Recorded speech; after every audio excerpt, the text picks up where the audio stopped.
Assalamualaikum warahmatullahi wabarakatuh. Perkenalkan, nama saya Lutfia Berlianti dari KB 2018. Saya akan mempresentasikan mengenai informasi genetik.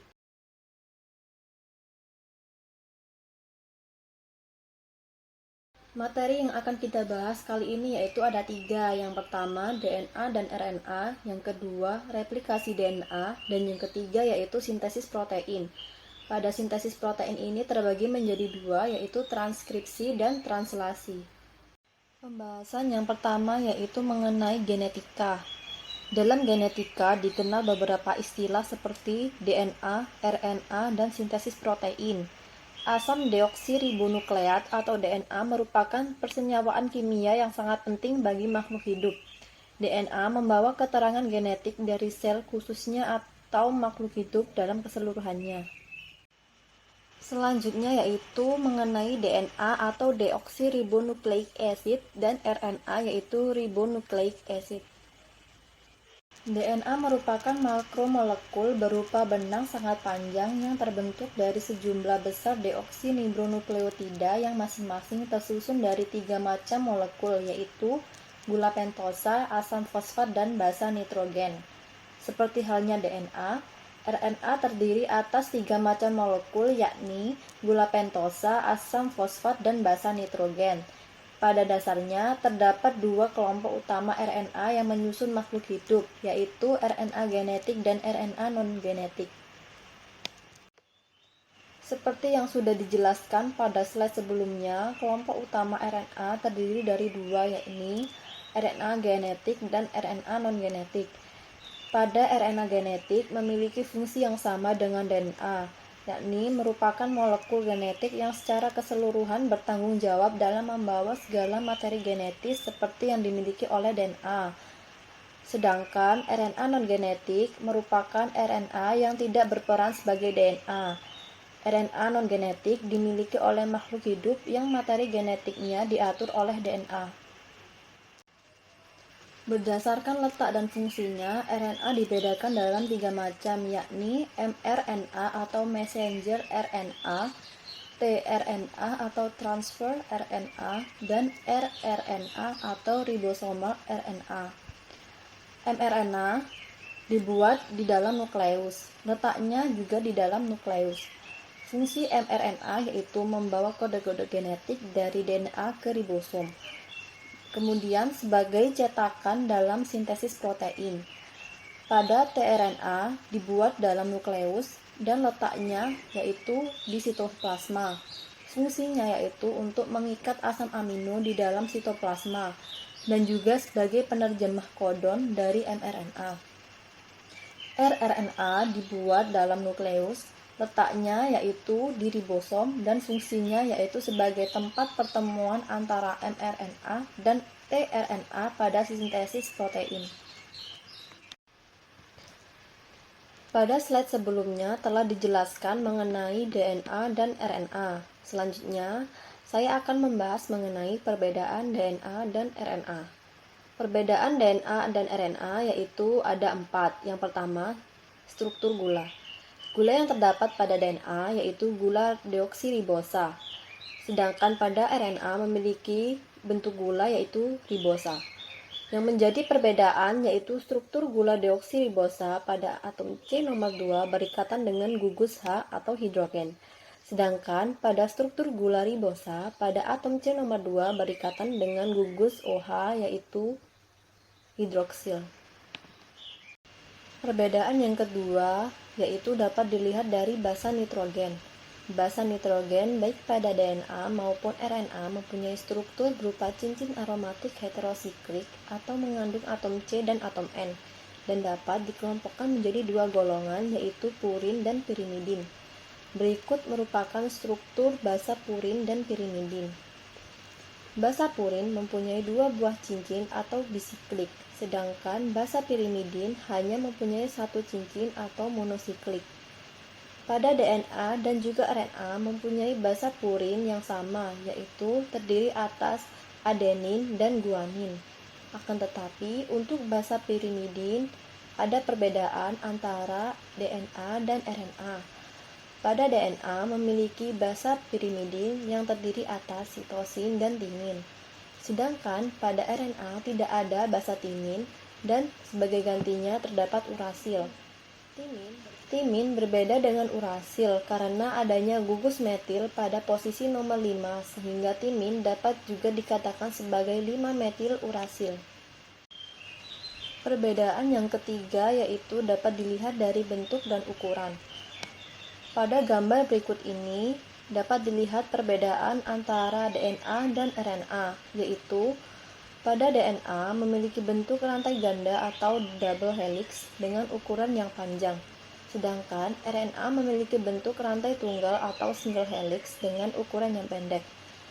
Pada gambar tersebut juga dapat dilihat struktur basa purin dan pirimidin yang dimiliki oleh DNA dan RNA. Perbedaan yang keempat pada DNA dan RNA yaitu terletak pada fungsinya. DNA memiliki fungsi sebagai informasi genetik dan sintesis protein. Sedangkan RNA berfungsi sebagai sintesis protein. Pembahasan selanjutnya yaitu mengenai replikasi DNA.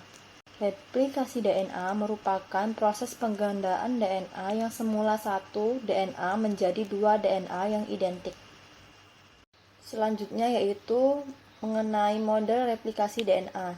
Model replikasi DNA terdiri dari 3 macam model yaitu yang pertama, model konservatif, di mana DNA induk menghasilkan DNA baru secara utuh. Yang kedua, model semi-konservatif, di mana DNA induk menjadi 2 buah rantai. Masing-masing rantai membentuk DNA yang baru. Yang ketiga yaitu model dispersif, di mana DNA induk menjadi rantai yang terputus-putus. Masing-masing rantai membentuk DNA yang baru. DNA yang diakui hingga saat ini yaitu DNA model semi-konservatif. Selanjutnya kita akan membahas mengenai proses replikasi DNA. DNA yang akan direplikasi diputus ikatan hidrogennya oleh helikase memenuhi aturan downstream yaitu dari arah 3 aksen ke 5 aksen DNA awal. Kemudian diluruskan oleh topoisomerase. Selanjutnya, DNA polimerase kemudian mulai membentuk salinan DNA baru dari titik promotor atau awal ke titik terminator atau akhir memenuhi aturan downstream. Pada rantai berarah 3 aksen ke 5 aksen, replikasi DNA berjalan kontinu atau tidak terputus, atau biasa disebut dengan leading strands. Pada rantai berarah 5 aksen ke 3 aksen, replikasi DNA berjalan discontinue atau terputus, atau biasa disebut dengan lagging strands. Selanjutnya, rantai yang mengalami lagging strands menghasilkan fragmen terputus-putus yang disebut dengan fragmen Okazaki. Fragmen Okazaki kemudian diperbaiki oleh ligase agar DNA baru dapat terbentuk secara normal. Pembahasan selanjutnya yaitu mengenai sintesis protein. Sintesis protein terdiri dari transkripsi dan translasi. Pembahasan yang pertama yaitu mengenai transkripsi. Transkripsi adalah proses sintesis RNA berdasarkan cetakan DNA.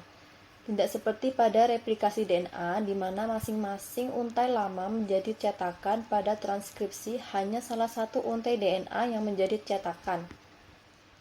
Pasangan DNA dengan mRNA disajikan pada tabel berikut.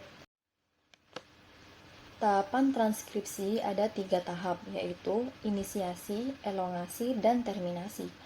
Inisiasi terjadi pada saat RNA polimerase melekat pada promotor. Kemudian, RNA polimerase akan membentuk mRNA melalui cetakan DNA. Lalu, RNA polimerase akan mengarahkan pembacaan dari arah 5 aksen ke arah 3 aksen. Proses ini dinamakan elongasi. Transkripsi akan berakhir saat RNA polimerase sampai pada daerah terminator.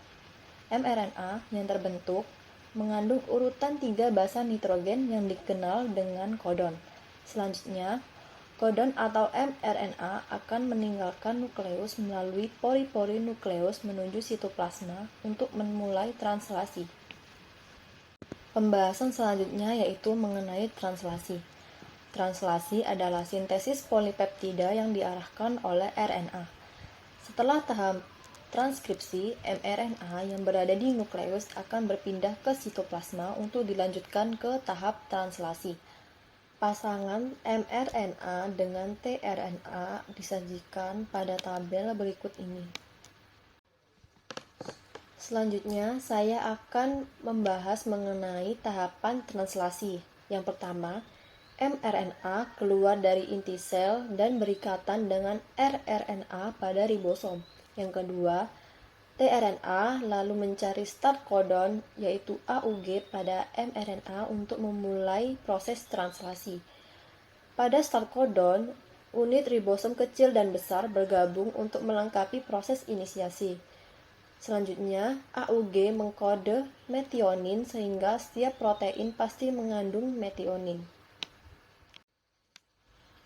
Yang terjadi selama translasi yaitu pada saat terjadi elongasi, tRNA mengenali kodon menggunakan antikodon atau lawan kodon.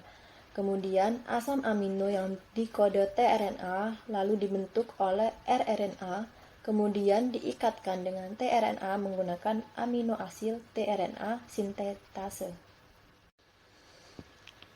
Tahap selanjutnya yaitu peptidyltransferase mengikat asam amino yang dihasilkan tiap triplet kodon menjadi rantai polipeptida.